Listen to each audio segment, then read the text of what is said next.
the way my career has developed through workshop facilitation is it's been a platform for me to be able to, first of all, share my experience coming up in the creative industry. And I say coming up, I say navigating is probably a better way to put it, and the difficulties that I faced.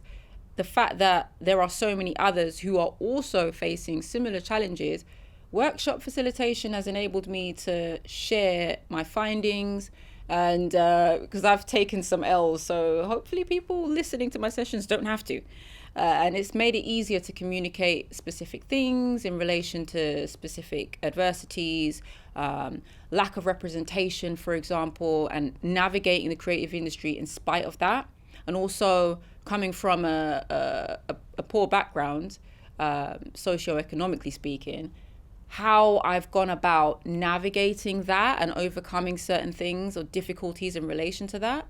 I've also been able to share these things through workshop facilitation.